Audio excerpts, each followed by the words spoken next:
Assalamualaikum warahmatullahi wabarakatuh. Kali ini kita akan mempelajari kelas 4, tema 5 pahlawanku. Subtema 1, perjuangan para pahlawan, pembelajaran 1. Hari ini kamu akan belajar tentang pahlawan. Tahukah kamu apa yang dimaksud dengan pahlawan? Mari kita cari tahu bersama. Coba kalian perhatikan, di sini ada 3 gambar dan 3 pertanyaan pada halaman 1. Pertanyaan yang pertama, apa yang mereka lakukan? Pada gambar yang pertama ini menjenguk teman yang sakit. Gambar yang kedua menyayangi hewan dan binatang. Gambar yang terakhir membantu orang lain. Itu untuk pertanyaan nomor pertama ya. Sekarang nomor 2. Bagaimana pendapatmu mengenai hal itu? Pendapat saya, semua yang dilakukan adalah sikap yang terpuji dan harus dicontoh. Ini sikap-sikap baik, teman-teman. Yang ketiga, hal baik apa yang bisa kamu contoh? Saling menyayangi makhluk hidup dan menolong sesama. Mari kita budayakan hidup tolong-menolong, teman-teman. Lalu menolong orang lain dengan ikhlas, berani, gigih merupakan sikap yang dimiliki oleh pahlawan. Untuk menghargai mereka, kamu bisa meneladani sikap kepahlawanannya dalam kehidupan sehari-hari. Bagaimanakah perjuangan para tokoh di masa kerajaan Hindu, Buddha, dan Islam? Bagaimanakah sikap kepahlawanan yang mereka miliki? Mari kita cari tahu lebih lanjut. Dengan sikap kepahlawanan juga tercermin dari perbuatan beberapa raja di masa kerajaan Hindu, Buddha, dan Islam. Di sini ada Raja Punawarman Panji Segala Raja. Raja Punawarman mulai Kerajaan Tarumanegara pada tahun 395 Masehi. Pada masa pemerintahannya, ia selalu memperjuangkan untuk rakyatnya. Ia membangun saluran air dan memberantas perampok. Raja Punawarman sangat memperhatikan kesejahteraan rakyatnya. Ia memperbaiki aliran sungai Gangga di daerah Cirebon. 2 tahun kemudian ia juga memperbaiki dan memperindah aliran sungai Cupu sehingga air bisa mengalir ke seluruh kerajaan. Para petani senang karena ladang mereka mendapat air dari aliran sungai sehingga menjadi subur.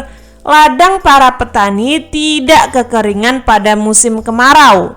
Raja Punawarman juga berani memimpin angkatan laut Kerajaan Tarumanegara untuk memerangi bajak laut yang merajalela di perairan barat dan utara kerajaan. Setelah Raja Punawarman berhasil membasmi semua perampok, keadaan menjadi aman. Rakyat di Kerajaan Tarumanegara kemudian hidup aman dan sejahtera. Sebagai wujud kecintaan rakyat Kerajaan Tarumanegara kepada rajanya, yaitu Raja Punawarman, telapak kakinya diabadikan dalam bentuk prasasti yang dikenal dengan prasasti Cirutin. Nah, ini adalah perjuangan Raja Punawarman untuk rakyatnya, teman-teman. Lalu ada beberapa pertanyaan pada halaman 3. Tuliskan perjuangan yang dilakukan oleh Raja Punawarman. Tadi ada banyak sekali ya, teman-teman. Nah, di sini Kak Wafik sebutkan 4, namun ketika kalian ingin menyebutkan beberapa saja juga tidak apa-apa. Menyebutkan 2 juga tidak apa-apa. Tapi ketika kalian ingin menyebutkan semuanya itu lebih baik. Tuliskan sikap kepahlawanan yang dimiliki oleh Raja Punawarman. Ikhlas, gigih, dan berani. Apa yang dirasakan rakyat Kerajaan Tarumanegara atas perjuangan rajanya? yaitu para petani senang karena ladang mereka mendapat air dari aliran sungai. Ladang para petani tidak kekeringan. Rakyat di kerajaan Tarumanegara juga hidup aman dan sejahtera. Di sini Kak Wafik sebutkan 3, ketika kalian ingin menyebutkan beberapa saja tidak apa-apa. Menurutmu, bagaimana kehidupan rakyat kerajaan Tarumanegara jika rajanya tidak memiliki sikap kepahlawanan? Rakyatnya akan sengsara, kejahatan akan merajalela, dan rakyat tidak bisa hidup tenang. Lalu yang terakhir, kita mendapat tugas untuk menceritakan kembali secara tertulis isi teks berdasarkan jawaban kita. Tulisan harus memperhatikan peristiwa yang ada, runtut, dan menggunakan ejaan yang benar. Nah, misalnya saja seperti ini. Raja Purnawarman adalah raja kerajaan Tarumanegara. Karenanya, rakyat kerajaan hidup aman dan sejahtera. Raja memiliki sifat ikhlas, gigih, dan berani. Beliau memimpin armada laut untuk menumpas perampok yang merajalela. Jika suatu pemimpin tidak memiliki sifat kepahlawanan, maka rakyat akan sengsara, kejahatan akan merajalela, dan rakyat tidak bisa hidup tenang. Kita harus bersyukur ketika mendapat pemimpin yang adil, bijaksana, ikhlas, gigih, dan berani ya teman-teman. Lalu berikut adalah beberapa tokoh dan peninggalan kerajaan pada masa kerajaan Hindu, Buddha, dan Islam. Peninggalan yang mereka wariskan bukan saja benda bersejarah, tetapi juga pemikiran dan nilai-nilai perjuangan yang telah menginspirasi bangsa Indonesia. Ini ada Sultan Iskandar Muda, itu dari kerajaan Aceh. Nah, waktu dipimpin oleh Sultan Iskandar Muda, kerajaan Aceh itu maju teman-teman, melejit. Nah, lalu ada Sultan Hasanuddin. Sultan Hasanuddin disebut juga ayam jantan dari timur. Nah, Sultan Hasanuddin ini berasal dari kerajaan Goa Talo yang berada di Makassar. Nah, itu kenapa Kak diberi nama diberi julukan ayam jantan dari timur?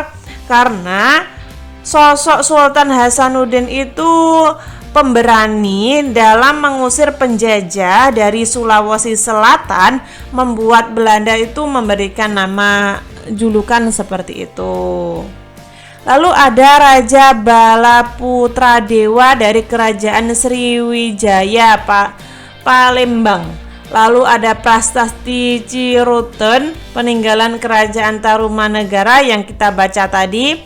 Lalu Majapahit, Gajah Mada, dan Raja Hayam Wuruk kerajaan Majapahit. Mahapati Gajah Mada ya maksud saya. Tuliskan pertanyaan di bawah ini. Nah, kalian kan tadi sudah mengamati perjuangan di kerajaan Tarumanegara ya. Kalian juga sudah melihat peta Indonesia beserta pahlawannya. Sekarang buatlah pertanyaan berdasarkan peta tersebut. Tadi kan ada Sultan Iskandar Muda, Mahapati Gajah Mada. Kalian mendapat tugas untuk membuat pertanyaan. Pertanyaan itu bisa diawali dengan apa, siapa, di mana, kapan, kenapa, bagaimana. Misalnya, siapa yang menjadi raja di kerajaan Tarumanegara? Siapa yang menjadi raja di kerajaan Goa Talo Makassar? Nah, di mana Sultan Iskandar Muda memimpin? Nah, itu bisa saja ya. Atau mungkin yang telah Kak Wafik tulis ini juga bisa. Kelihatan kan teman-teman? Nah, kalian bisa membuatnya seperti ini. Kak Wafik buat 5 saja, ketika kalian ingin buat yang lebih banyak juga. Sekarang tuliskan nilai-nilai perjuangan dan peninggalan lainnya dari para raja yang mempengaruhi masyarakat atau daerah di tempat kamu tinggal. Tuliskan membuat semangat perjuangan, nilai pendidikan, ajaran positif maupun benda-benda bersejarah. Misalnya saja kalian tulis sesuai dengan gambar tadi ya. Tadi kan ada perjuangan Raja Bala Putra Dewa. Itu membangun armada laut yang kuat, sikapnya berani, tegas dalam memimpin. Di sini Kak Wafik sebutkan 4, namun ketika kalian ingin menyebutkan beberapa saja tidak apa-apa. Misalnya kalian sebutkan 2 atau kalian sebutkan 3, itu tidak apa-apa. Dayu sangat kagum dengan perjuangan Raja Punawarman. Banyak yang telah dilakukan untuk rakyatnya. Sambil duduk di tepi kolam yang jernih airnya, Dayu masih jasanya. Nah, jadi Dayu itu masih memikirkan jasa-jasa dari Raja Purnawarman tersebut sesuai cerita tadi, terutama pembangunan saluran air. Ia berpikir pasti saluran tersebut sangat bermanfaat bagi masyarakat itu. Sampai memandangi wajahnya yang terpantul di kolam. Tahukah kamu mengapa Dayu bisa melihat dirinya di air kolam? Air kolam bisa memantulkan cahaya. Kamu akan belajar tentang sifat-sifat cahaya melalui percobaan berikut. Nah, di sini ada percobaan yang pertama. Ini percobaan tentang sifat-sifat cahaya ya. Yang pertama, cahaya merambat lurus. Yang kedua, cahaya menembus benda bening. Yang ketiga, cahaya dapat dipantulkan. Dan yang terakhir, cahaya dapat dibiaskan. Kak Wafik akan membuat tutorial cara praktek dari ini ya, sifat-sifat cahaya. Kalian bisa lihat di channel Kak Wafik. Kak Wafik akan membuatnya ya. Kalian bisa lihat sendiri. Lalu dari percobaan 4, kan tadi ada 4 percobaan ya. Percobaan yang pertama itu dinamakan cahaya merambat lurus, cahaya menembus benda bening, cahaya dapat dipantulkan, cahaya dapat dibiaskan. Ini ada pada halaman 8. Tujuan percobaan yang pertama mengetahui cahaya dapat merambat lurus. Alat dan bahan 3 buah karton, sebuah lilin, korek api. Ini bisa karton, bisa kertas atau yang lain sebagainya yang kalian miliki teman-teman. Gunakanlah barang-barang yang ada di sekeliling kalian agar kalian mudah untuk mempraktekkan, tidak perlu mencari barang-barang yang jauh, barang-barang yang membeli. Nah, seperti itu. Nah, di sini Kak Wafik sudah tuliskan semuanya dengan singkat ya. Lalu langkah yang pertama, untuk langkah percobaan pertama itu siapkan beberapa kertas, lalu letakkan lilin di paling ujung kertas atau karton, lalu amati sinarnya. Nah, ini bisa Kak Wafik terangkan pada percobaan Kak Wafik ya. Kak Wafik buat video percobaan ini agar teman-teman lebih paham tentang sifat-sifat cahaya. Ini ada pada halaman 8 teman-teman. Lalu kesimpulan dari percobaan tadi, dari 4 percobaan dapat disimpulkan bahwa cahaya dapat merambat lurus, dipantulkan, dibiaskan, dan dapat menembus benda bening. Diskusikan hasil percobaanmu bersama teman-teman kelompok dan buatlah kesimpulan tentang sifat-sifat cahaya.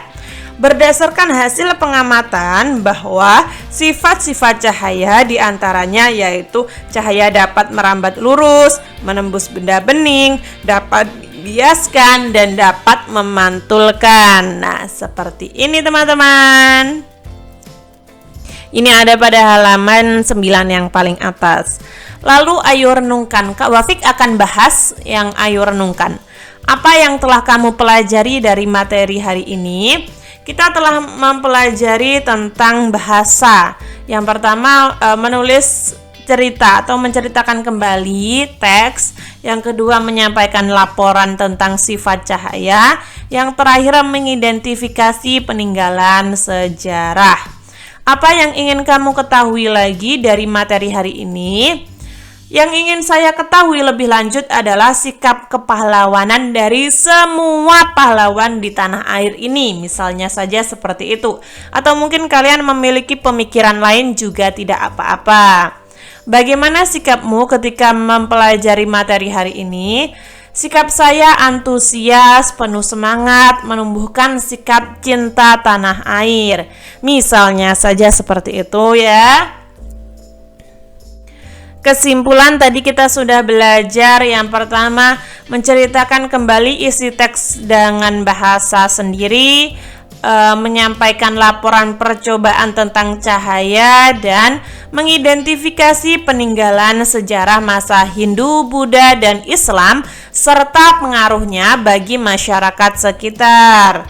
Kurang lebih seperti itu teman-teman. Ketika teman-teman ada saran, masih kurang paham, atau mungkin Kak Wafik salah ketik, salah pengucapan, kalian bisa tulis di komentar agar Kak Wafik dapat memperbaikinya. Semoga bermanfaat. Wassalamualaikum warahmatullahi wabarakatuh.